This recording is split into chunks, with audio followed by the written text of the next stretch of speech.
माननीय मुख्यमंत्री श्री भूपेश बघेल जी,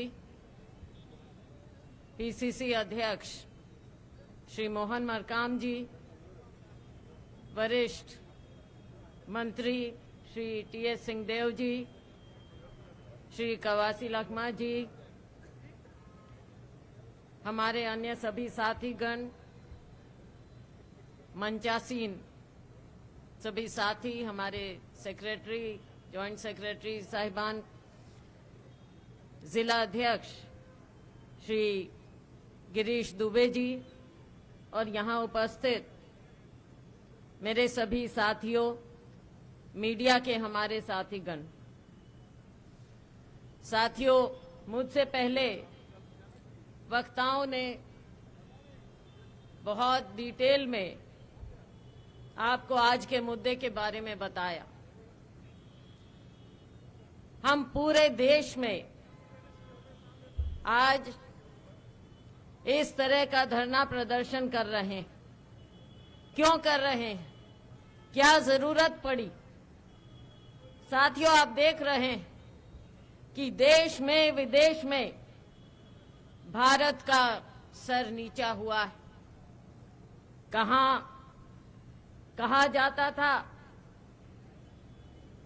कि हमारे देश के एक व्यक्ति अडानी जी दुनिया में दूसरे नंबर के अमीर हैं। उसी समय सबको लगा कि दाल में कुछ काला है। क्या कारण है कि थोड़े से समय में कहां से कहां पहुंच गए, कैसे पहुंच गए? सारी बातें आपके सामने रखी। बहुत डिटेल में राजेंद्र जी ने, सिंहदेव जी ने आपके सामने ये बातें रखी।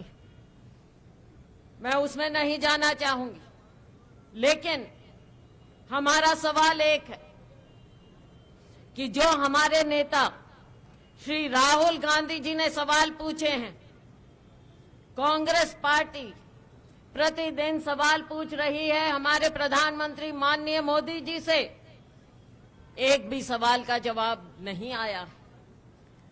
हमारे अध्यक्ष नेता प्रतिपक्ष माननीय खारगे जी ने राज्यसभा में सवाल उठाए, उन्होंने सवाल पूछे, एक भी सवाल का जवाब नहीं आया। उल्टा जो कहते हैं, उल्टा चोर कोतवाल को डांटे। साथियों, कहना नहीं चाहिए, लेकिन जिस प्रकार से हमारे नेताओं के वक्तव्यों को एक्सपंज किया गया संसद की कार्रवाई से, साथियों, ये लोकतंत्र नहीं है। ये लोकतंत्र नहीं है, ये अघोषित इमरजेंसी देश में चल रही है।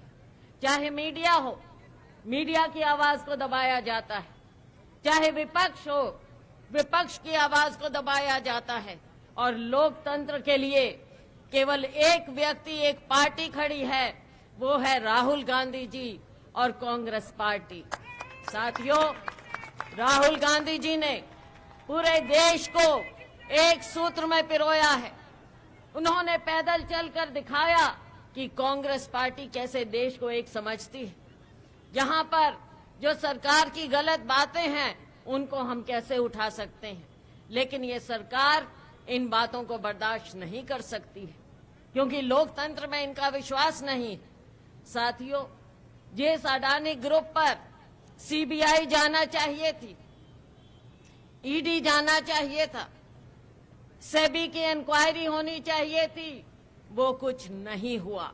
उस पर पर्दा डाला गया और आम लोगों की जो अपनी जीविका से अपने पैसे एलआईसी में डालते हैं, स्टेट बैंक में डालते हैं, उनके इन सेविंग्स के साथ, उनकी इस बचत की पूंजी के साथ खिलवाड़ किया गया।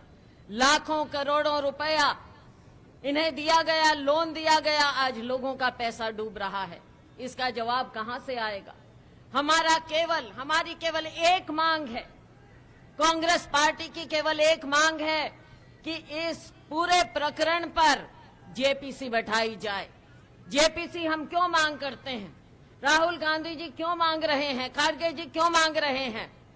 क्योंकि जेपीसी केवल एक ऐसी इंक्वायरी है जो इसकी हर परत को हटा सकती है, किसी को भी वो सवाल जवाब के लिए बुला सकती है। शायद इसी बात से माननीय प्रधानमंत्री जी या जो सत्तासीन लोग हैं वो डर रहे हैं कि सच्चाई सामने आ जाएगी। लेकिन साथियों, लोकतंत्र को बचाने के लिए सच्चाई सामने लानी पड़ेगी और कांग्रेस पार्टी, कांग्रेस के ये सिपाही, चाहे संसद हो चाहे सड़क पर हो, हम सच्चाई के लिए, हम लोकतंत्र के लिए संघर्ष करते रहे हैं और हम ये लड़ाई लड़ते रहेंगे। आज आप लोग इतनी संख्या में यहाँ पर आए हैं सच्चाई की लड़ाई लड़ने के लिए, मैं आप सबके शुक्रगुजार हूँ। और हमारी सरकार जो यहाँ पर एक बेहतरीन काम कर रही है, शायद इसी बात से सीबीआई, ईडी, आईटी जहाँ जाना चाहिए थी, क्या हुआ बंदरगाहों का, जहां पर हजारों करोड़ों रुपए का के ड्रग्स पाए गए, आज तक उस इंक्वायरी का कुछ नहीं हुआ। और यहाँ पर ईडी, आईटी, सीबीआई सबको यहाँ पर छोड़ा गया है।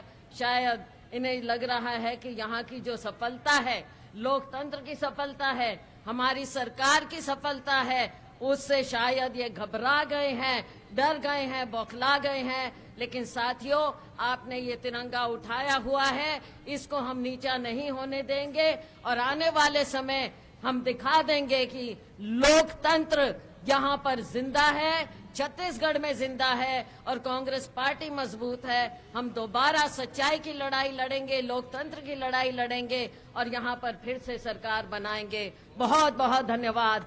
जय हिंद।